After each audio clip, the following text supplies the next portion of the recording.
So welcome everyone. This is the first of the of our new series of briefings, which are perhaps not as rapid response as we or the news cycle would like, but we think we're doing okay given we're a university, so we're a bit quicker than in many cases. I'm Libby Lester. I'm director of the Monash Climate Communication Hub. So our plan with these briefings is to bring together climate and energy researchers with journalists and others writing about climate and energy, and to unpack those sort of various issues in the context of unfolding events. We'd like the briefings to be relatively informal, and a setting to hear what the experts think we need to be discussing right now. So what is it that we should be talking about? What is it that we need to know from their perspective? And for the opportunity to ask questions about what it is that we want to know. So our first big issue, or as you know, I suspect Donald Trump would say, our great big issue, a very, very great big issue, is Australia's energy security, both immediate and in the future. And we're grateful to three experts who are joining us today, each bringing a different expertise and viewpoint, so covering households, policy, and technology. We've got Yolandi Stringers from the Monash Energy Institute, Alison Reeve from the Grattan Institute, and Roger Dargaville from the Monash's School of Civil and Environmental Engineering. We'll put up a slide at the end of the session with their exact titles and contact details if you want to follow up individually with any or all of them. So I'm just going to ask each to introduce themselves and then spend a few minutes providing a few key points of how they're understanding the issue from their points of expertise and what it is they think we need to be talking about. Then we'll open up for questions. We are recording and we'll get the session and transcript up online on the Hub website ASAP. So we'll start with Yolandi, and I'll start waving after 5 minutes or so, if that's okay. Thanks, Libby, and hi everyone. My name's Yolandi Stringers. I'm a Professor of Digital Technology and Society in the Emerging Technologies Research Lab at Monash, and I'm also the Research Director at Monash Energy Institute. I'm a sociologist, so I study people, and my particular interest in the energy space is about how households, communities and people, society more broadly, are navigating the energy transition and also their expectations for the future for the energy system. So that's where my expertise lies and where I'll keep my comments today. So just some initial reflections on the energy crisis that we're in at the moment.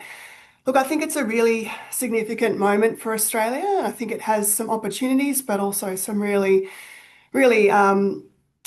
hard challenges as well for people and for households in particular.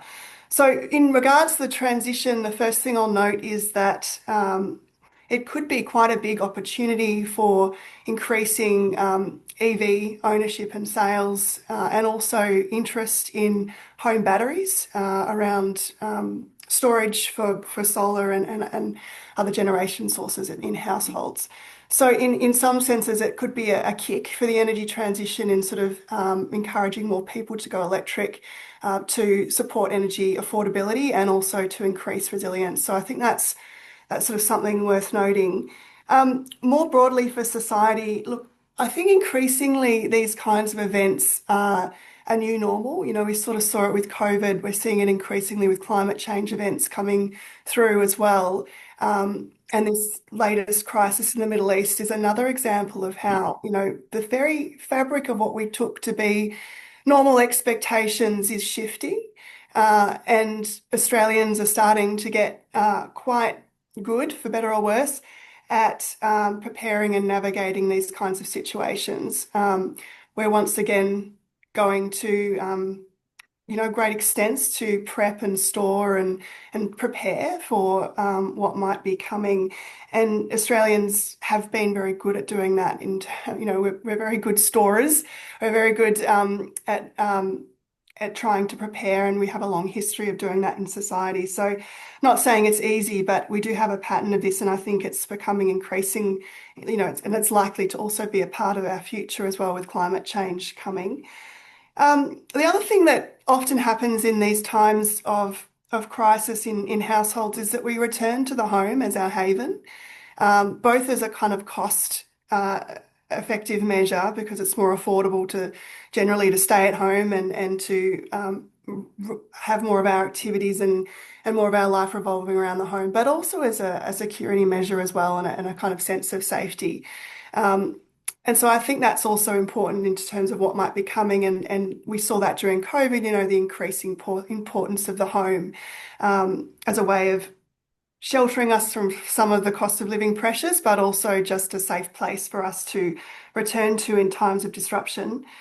And then the last thing I'll say about society is that, a disruption like this, probably it's quite obvious that it will have significant implications on our most vulnerable households and members of society.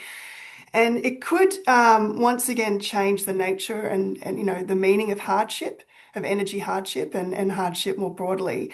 Where we saw during COVID, for instance, that people who had never been in energy poverty or hardship before were were becoming in that situation, and a crisis like this could again, push pressures onto households that essentially mean that we see people who have never come forward for assistance coming forward again and needing help and redefining what we've traditionally thought of as hardship. I might just leave it there, Libby. I think that's probably enough opening thoughts from me. Great. So hi everybody.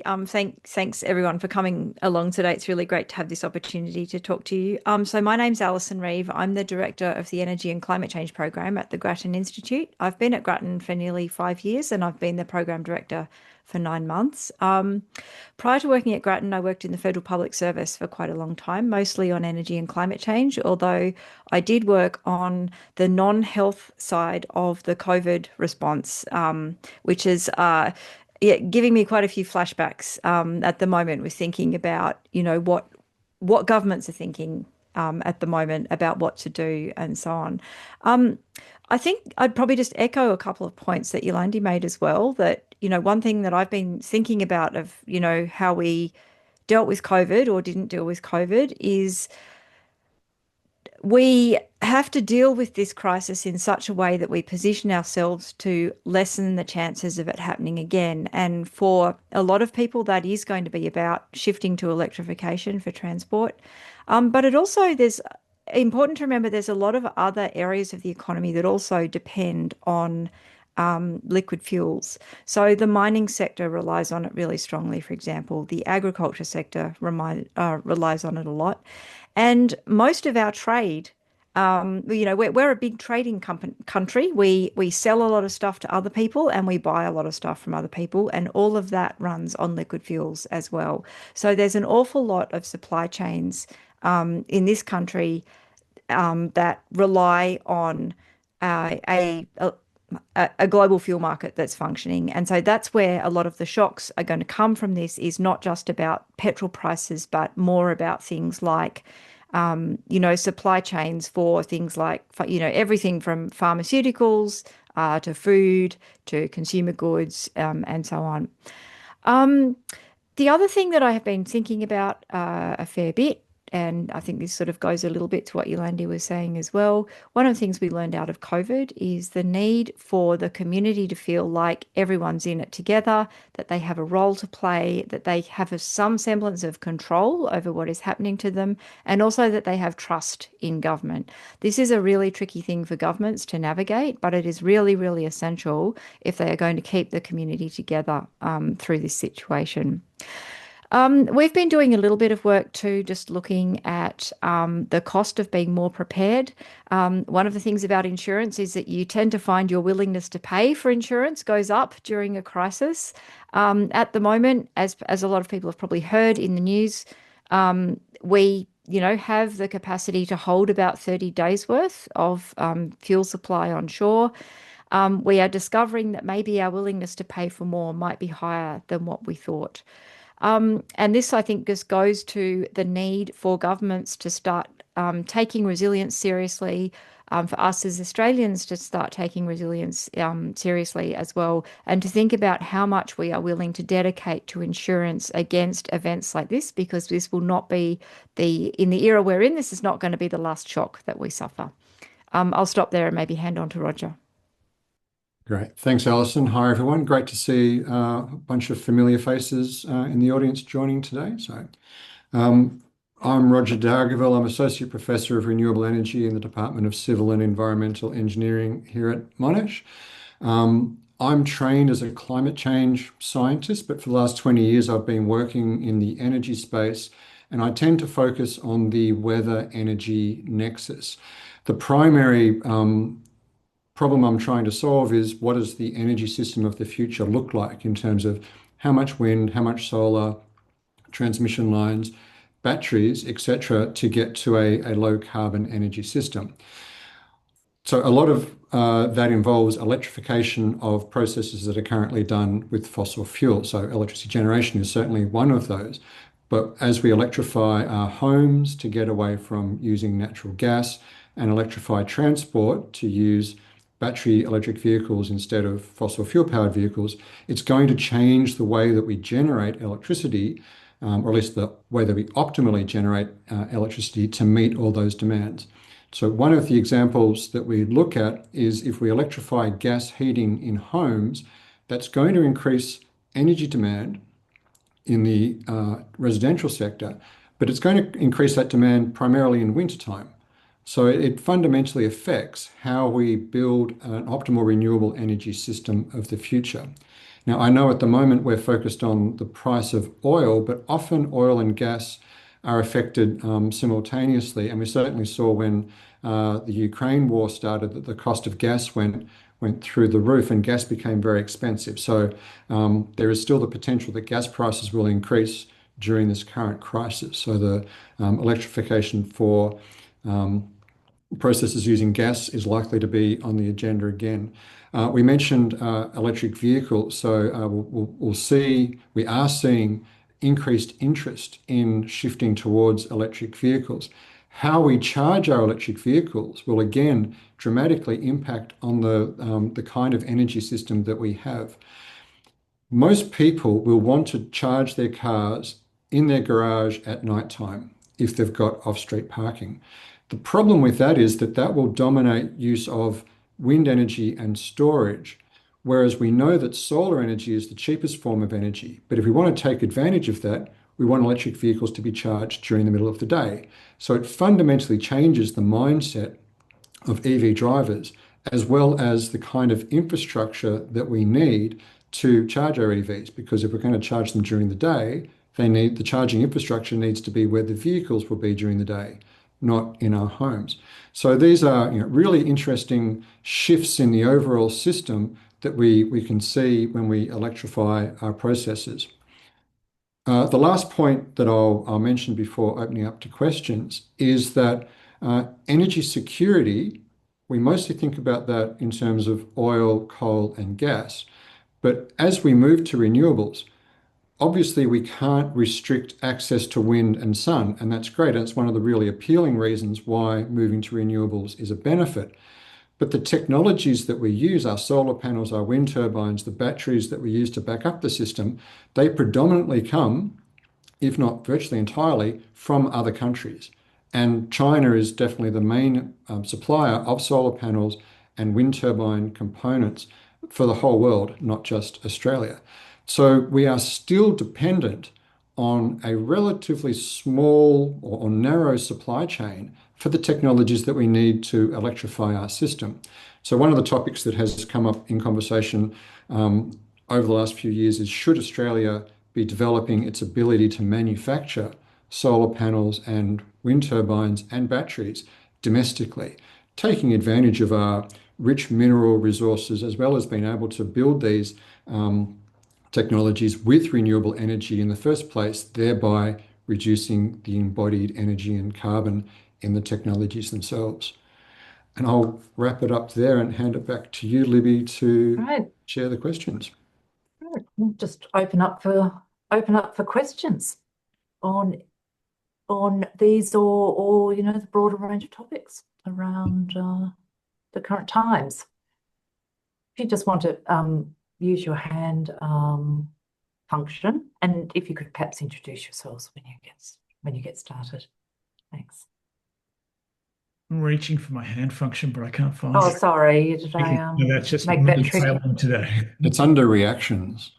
Otherwise, we'll go to Justine because she found it quicker than you, Adam, and and then to you. Thanks. I will say it did take me some time. I was panicking as to where to find my hand. I've got a question, or maybe it's a couple of questions. I live in a regional area on the north coast of New South Wales. I've been, obviously reading information lately about a predicted super El Nino coming, spring onwards with more kind of intense hot and dry weather. I'm just kind of thinking about, the combination between those scenarios and impending kind of, natural disasters that we've certainly dealt with in this area, combined with quite significant fuel shortages for example, in a regional area where we don't have good access to public transport. A lot of our, community is very low income. I just wonder kind of if anyone has any, I guess, kind of commentary about those things. And I guess, in terms of, breaking that down into a specific question, how do you see those kind of, I guess, supply chain impacts and fuel shortages and shortages of resources kind of working in conjunction with a scenario like that, where we might also have, water shortages and other impacts like that? I don't know if anyone's got any thoughts around that. Anyone like to jump in? I can have a go. So, as a climate change scientist, which is not the main hat I wear these days, but we know that the costs of climate change outweigh the costs of mitigation. And this is a great example where even if you don't get directly hit by a climate catastrophe, you have to be prepared for it. So one of the things that we're going to have to do as a society is improve our resilience. And that means better water storage systems, better fuel security, more resilience in in every system that we use. So that cost is significant. It would have been cheaper had we started acting on climate change when we first knew it was a problem to mitigate emissions and not have to deal with climate change. But because of the slowness of the response, we're now stuck with having to deal with climate change and significant climate change ongoing. So not that I'm a policy advisor, but it should be apparent to local governments, regional councils that building more resilience is critical. And that comes at a cost. Water systems, transport systems, etc. There's no easy fix. There's no simple solution to this. The risk of increased fires obviously dramatically influences society. These are costs that we now have to bear. Alison, Yolandi, have you got anything you'd like to add? I suppose about that confluence of issues I think what that might be coming at us. Yeah. I think what that goes to is the need for these things to be planned on a really system-wide basis, so not individual. Often a lot of the things we think about with things like, say, El Nino impacts, someone just thinks about, okay, will the water supply be okay? And note that you need sort of people within I guess within governments, but also, within companies or just within communities of thinking out what happens if several things, coincide at once. Like I often think about this when I think about the Black Summer fires. We were really lucky those did not happen at the same time as COVID. Can you imagine trying to do all those evacuations when you also had to keep people socially distanced? And so that's kind of when we start thinking about resilience, we need to start thinking about overall system resilience, not just resilience of the individual components, because we're going to see there will just be more and more times where several things happen at once. That's just how it's going to be. Sorry, I don't know if we're cheering you up, Justine. Sorry. No, thank you. I appreciate it. And the commentary has just kind of made me think, yes, it's like we're trying to deal with this existing big challenge that we already have. And then how do we manage things when we have these big shocks, as you're speaking about? So it's all very useful information. Thank you. If Can I I? can, oh, sorry, Yolanda, you go. Right. I was just going to add, Justine, that I am leading a research project called Scenarios for Future Living, which is funded by the RACE CIC, which is Australian government funding, and a number of industry partners.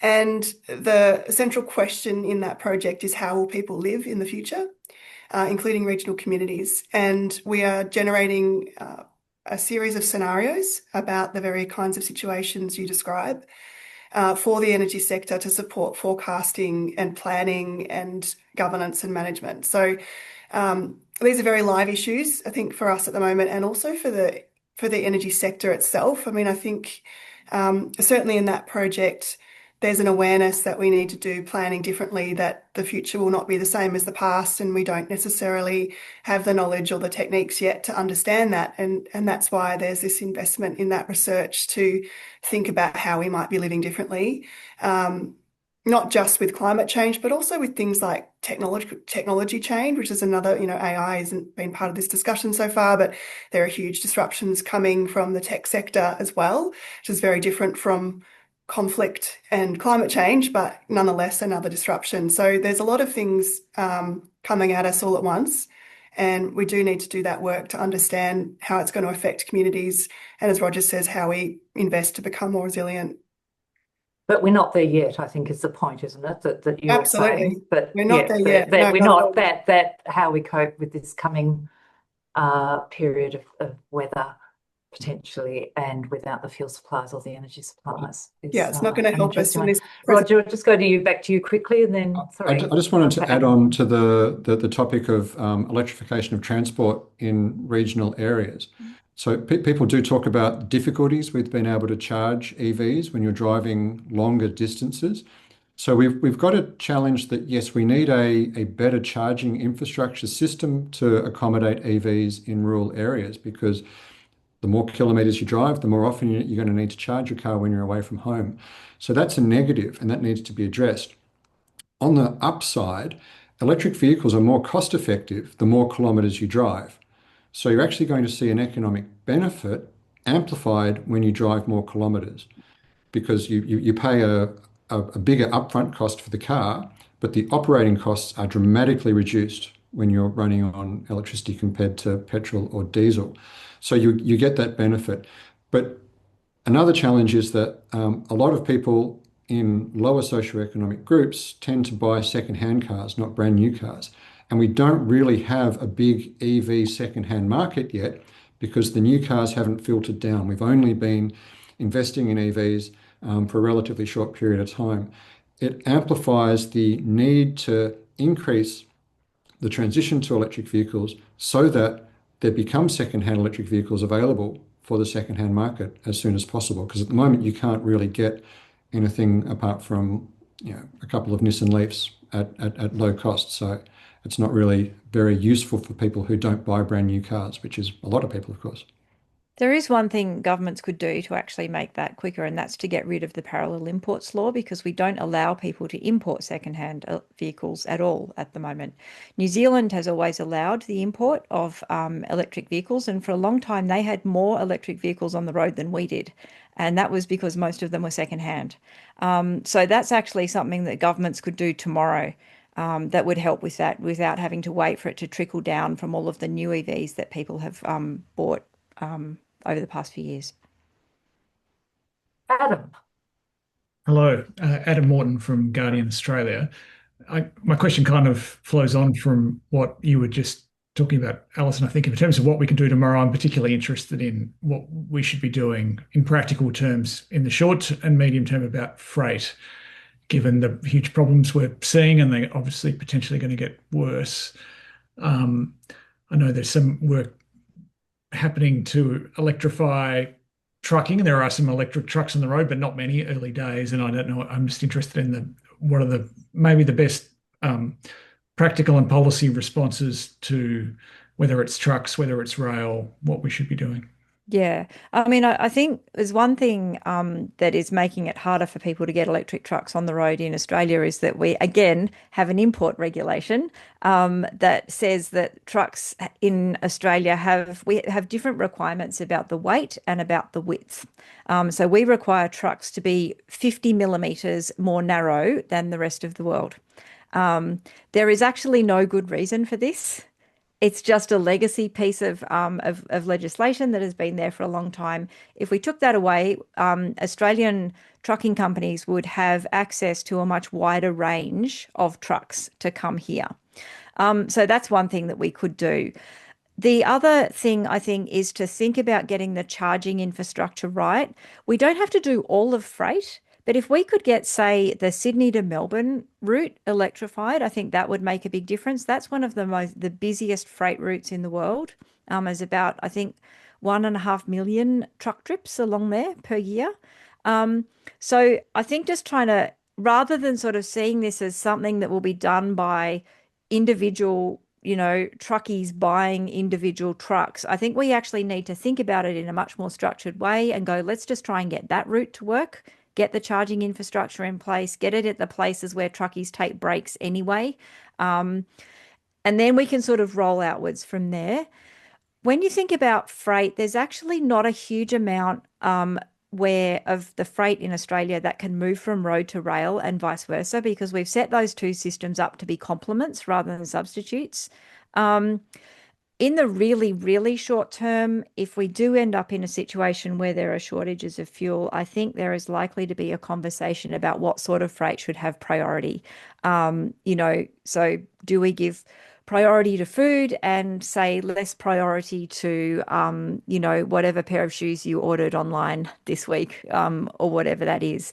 I don't think we're at that stage yet, but we also need to remember that, a large amount of the freight that we move around is, it's not time critical. You can form your own opinion about whether my new shoes are critical or not. But, there's, not all freight is the same, I guess, is what I'm saying. So those would sort of be the sort of immediate questions for me. Got to Tim. Hi. Thank you so much for your time. I'm really enjoying seeing so many familiar and friendly faces on this call, including a bunch of people I haven't seen for a very long time. I recognizing that there's a very high potential to like over-egg the analogies to the post-Russia's invasion of Ukraine. There's definitely some analogies to be drawn from this, and a lot of the seems to me that a lot of the issues that Australia had were downstream flow-on effects to do with that weren't necessarily predictable or forecastable. Particularly, I mean, I'm thinking the classic example I think is AEMO having to suspend the NEM because people used the opportunity of the Ukraine invasion to play silly buggers with the market. I am wondering, I guess there's like two parts to my question. One, do we think we have a better handle on those sorts of situations? Like, does it seem likely to folks on the call that we're going to end up in another situation where people are playing silly buggers with the NEM again and AEMO has to come in with a big stick and take control of everything again? And B, like, are there short-term solutions that the government could run with at the moment to fix some of those things, some of those issues that did crop up, those downstream issues at the moment?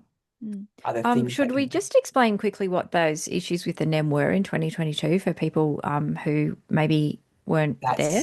That sounds real good. Yeah. Actually, go, Alison, you can have Yeah, sure. So in 2022, the National Electricity Market, which is the electricity market on the East Coast, the operation of that had to be suspended, and it had to be just run as a sort of centralized command and control system by AEMO, that's the Australian Energy Market Operator. This happened for, there are a number of reasons that the reason they had to shut it down was because a number of generators stopped sending their electricity to market. There are a number of reasons behind that. Part of it was some of them were not able to get coal, and this sort of goes to Justine's point about cascading or, events building up on top of each other. There are a number of coal mines that were shut because there had been flooding, and so you couldn't get coal to the coal-fired power stations, and so therefore they were not sending out their energy. Gas prices were very high because of the Russia and Ukraine invasion, and so were coal prices. This means that the coal and the gas generators were bidding in at high prices. This meant that the energy market hit its price cap. And what happened was there were a number of generators who said, well, we're not going to send our energy in because you're not going to pay us for our cost of production. We would be making a loss. And so they were holding back generation from the market. There was a real risk that the lights would go out. And so the market operator suspended operation of the market and said, I am going to tell you generators when you're going to run and when you're not going to run. And that was why our lights stayed on. But that is not a place where we want to be again. Now, I think since then there have been some changes made to market rules that are meant to kind of manage for that. So far, we haven't seen a downstream impact on gas prices in Australia or coal prices in Australia as a result of the stuff in the Middle East. But that might still come, and we might still find that we're in that position again. The government does have more tools. It does now have the capacity to cap the price of coal and gas in the domestic market, which helps to keep the electricity price down, helps that to stop that effect from happening again. I guess the problem we always have with crises is to make sure you're not fighting the last war as well. So, the silly buggers thing might actually end up being a fuel supplier's silly buggers thing that happens rather than an electricity market thing. So, yeah, I mean, I don't want to say that's kind of a thing that we might have to find out by going there, but it is a little bit hard to predict, I think. Yolandi, Roger, have you got anything you'd like to add there? I could stir the pot a little bit by saying when you privatise a natural monopoly system like an electricity system and you invite investors to run systems to maximise profit rather than for maximum community benefit, you have people playing silly buggers. The argument always was that commercial entities would run power stations more efficiently than at least in Victoria, than the SCCV. The reality is when you maximise profit rather than maximise community benefit, you end up with market problems. Is this something that the government should be talking about seriously Renationalising the electricity market? Probably not. No, I was thinking more in terms of preparing that this could occur in coming weeks. Well, until we see gas prices increasing, it shouldn't be a problem for the electricity market. But we know that gas supply lines are being affected by the crisis, so there is every possibility that it will happen. Of course, Australia is a gas exporter, so we should have the ability to access our own gas at reasonable costs. But again, this is a very difficult omelette to unscramble because we've already got in place the contracts for those gas exports to Southeast Asia. So unless, again, a sort of form of nationalisation or overriding those contracts and telling the big gas companies they've got to start selling their gas at different prices, which it reeks of what do you call it, sovereign risk for the gas companies. That's a very difficult pathway to go down. Thank you. Natasha. There. Natasha Quincy from Core Markets. Firstly, thank you for hosting this info session. It's very timely. So I've got two questions. The first one is on the new vehicle efficiency standard. So I do realize that this policy is meant to sort of increase the uptake of EVs in Australia, but given that it's currently designed as a relatively closed market system, is there an opportunity to broaden the participation to improve, to get more sort of industry participants into this market? And the second question is on energy more broadly. So we are currently still targeting to have 82% renewables by 2030. But in the context of today's geopolitical uncertainty and energy market pressures, do you think we'll still meet this target? And if it does it necessarily say that we are going to have more energy security, or are we going to still be at high risk for this? Thank you. Natasha, I'm not 100% sure I understand your question about the NVES because it affects the cost of selling fossil powered vehicles into the market. It incentivizes low carbon vehicles. What do you mean by other industry participants? So at the moment, I think it's just designed to be, the certificates created are just designed to be traded across similar sort of car manufacturer companies. Oh, I see. Oh, okay. Yep. Yes. Yeah. So for example, we can trade certificates between the ACCU and the safeguard mechanism. So there's interchangeable. The problem Right. with the NVES is the certificates are a different denomination. They're different units. They don't equate to certificates in other sectors. So it'd be quite tricky to open it up to trading for different certificates. But we want the efficiency standards to accelerate uptake of electric vehicles. So if you were to open it up to trading with other types of certificates, and those certificates ended up being cheaper, are you suggesting that if we sell those certificates for other decarbonisation activities, we could accelerate uptake of electric vehicles? Is that what you're getting Yes, at? I guess Yeah. yes, that's correct. So Yeah. yeah, but at It's the a really moment, interesting question. I haven't considered that, and I haven't heard anyone talking about Mm. opening up the NVS to other certificate schemes. I don't know, maybe Alison's got some I thoughts. mean, I think the thing would be it would depend on whether that was a cheaper way of reducing emissions than some of the things that are available elsewhere. Like, the largest source of tradable credits at the moment is um, either new renewable energy or basically planting trees through what are called Australian carbon credit units. So you would need to sort of have a cheaper dollar per tonne of carbon saved cost for that. I mean, one thing about the new vehicle efficiency standard is that it only applies to light vehicles at the moment. And we were talking a little bit about trucking before.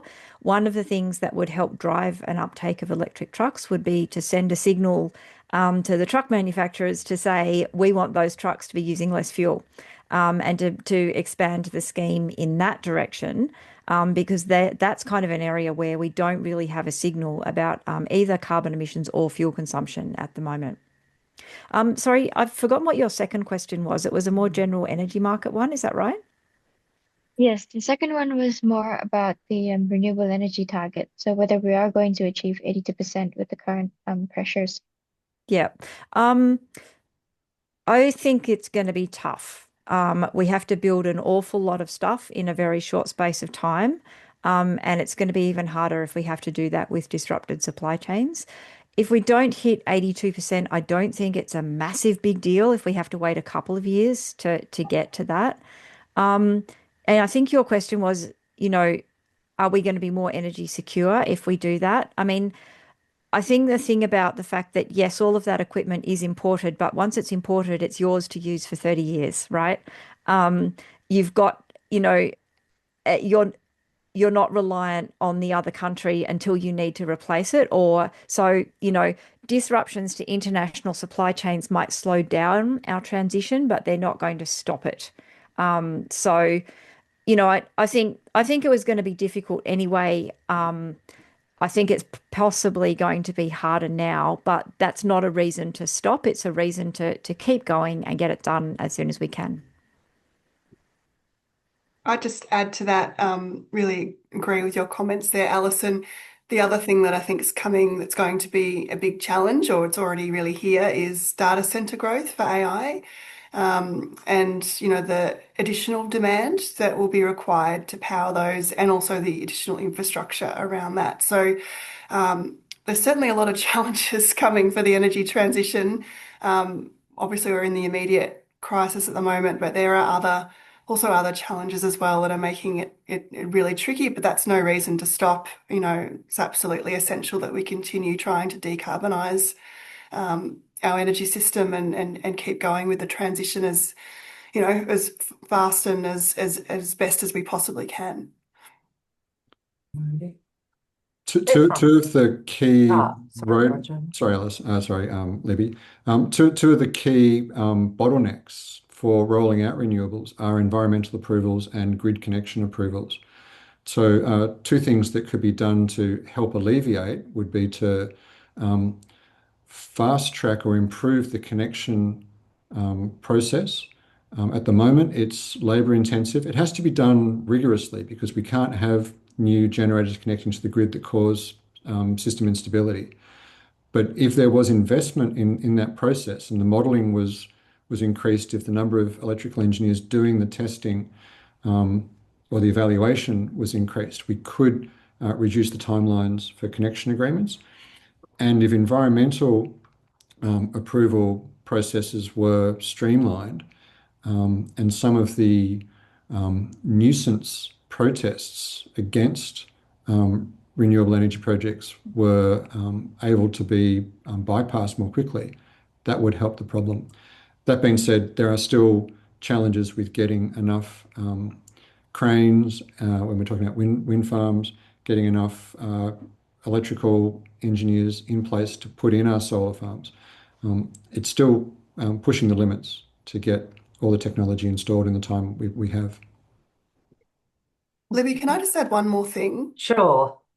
So I think just to kind of round this off, another really essential part of whether or not we realize these targets is about bringing a community on board and along with us. And we're seeing, across the country, some significant resistance to the energy transition and to particular or specific renewable energy projects. And those do have the potential to slow down the energy transition, particularly where those communities in opposition to particular projects are successful or delay projects. And it just really highlights the need that this is not just a technical transition, it's a society-wide transition. We're asking a lot of people here. It's a whole change, not just in how we deliver energy, but also how we use energy, how energy interacts with communities, how households are expected to participate. And that really requires a national conversation and a national vision and a national voice that has so far, I think, been lacking in this country.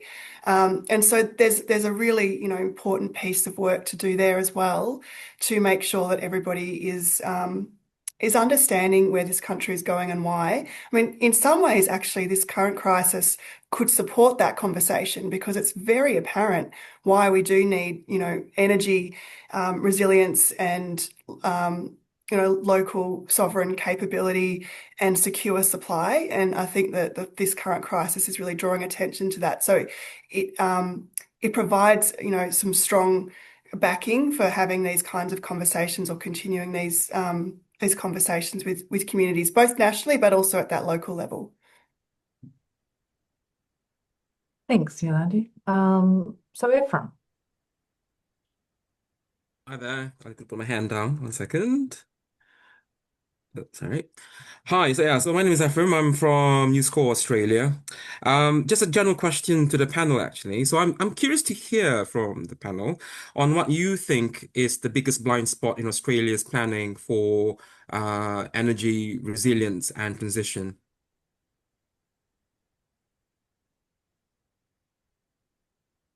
Well, if we knew what the blind spot was, it wouldn't be a blind spot. Really, exactly. Very true. So But I wondered it's their blind spot. if you were to kind of I don't know whether it's a controversial question, I suppose, but if you were to be candid and have some thoughts on that. Otherwise, you don't have to answer the question, I suppose. That's such a Good luck. hard question, Ephraim. I think one of the potential challenges we're going to have is the workforce and the skills required. We're well on the pathway to the energy transition. We've got 45 gigawatts of solar installed in the country already, which is about a third to a quarter of where we need to be by the time we do a full transition. So it's not that we're at the very beginning of this transition. But as we ramp up, the number of electricians and electrical engineers and civil engineers, project managers, HR experts to secure the workforce. And even when we have all these electrical connection processes and so forth solved, we're probably just not going to have enough people in the short term to run these projects. And it takes time to train up an engineer. You don't get an engineer with 15 years experience overnight. And the whole world is trying to do this energy transition at the same time. So it's difficult to import this expertise from overseas. So what we need is a time machine to go back in time and increase the number of electrical linesmen coming out of TAFE, because we don't have enough, electrical engineers out of university, all the wind turbine experts that we don't yet have. So these are very difficult problems to alleviate in the short term. Actually, I might riff off that a little bit as well and say I think one blind spot is we're not thinking about how we sequence large infrastructure projects. We are trying to build this energy transition and deliver the Olympics and deliver the inland rail and build 1.2 million homes. And those things are not being planned together. And particularly when you start to talk about mega projects, so projects like Snowy 2.0, for example, or like Western Sydney Airport, those tend to have like a radius around them from which they just suck up all of the skilled workers, all of the materials, all of the equipment. And we're not thinking about how do we sequence those projects and make sure that those radiuses don't overlap so that they're not competing with each other. And so Australia is not very good at building large infrastructure on time and on budget anyway. And at the moment, we're also just not thinking about what is the order in which we build all of these things that we want to build, and which ones of them could we do without? I think it was probably quite a sensible decision by Victoria to decide not to do the Commonwealth Games, for example. But there are other examples of, governments love announcing infrastructure projects and then they do the business case later as to whether it's a good project or not.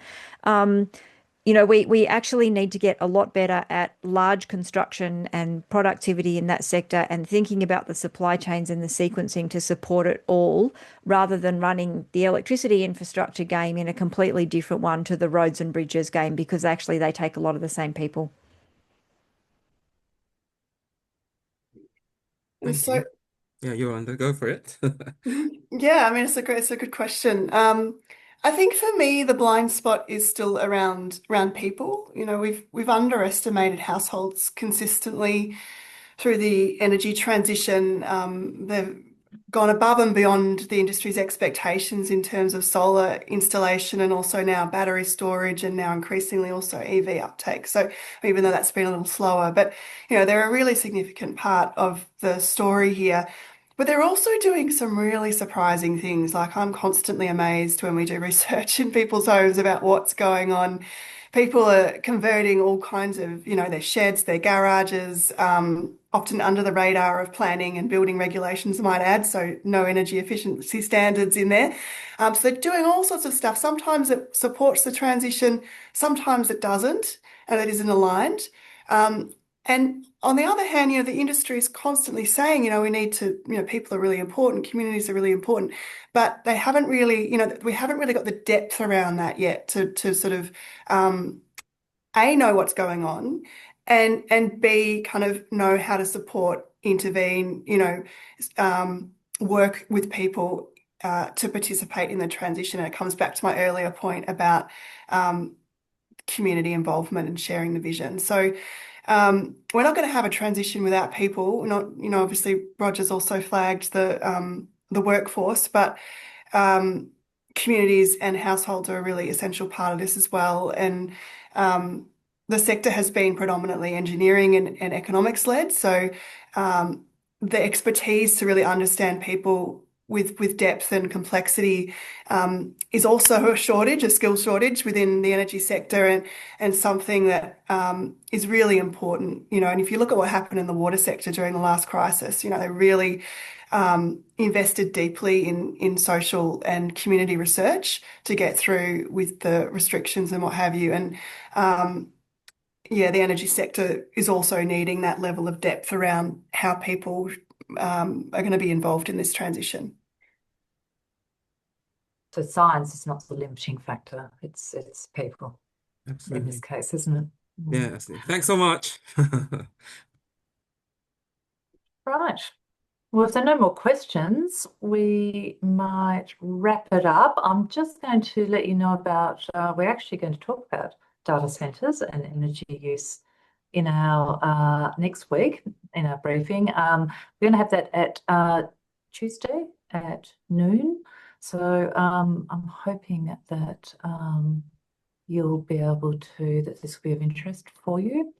And we're also going to pop up the contact details, and everyone's very happy to be contacted to discuss any specific questions you might have or you want to take offline. So thanks everyone for joining. Thank you very much to our speakers, Roger, Alison and Yolandi. It's much, much appreciated. And hope to see you next week. Leave comments in the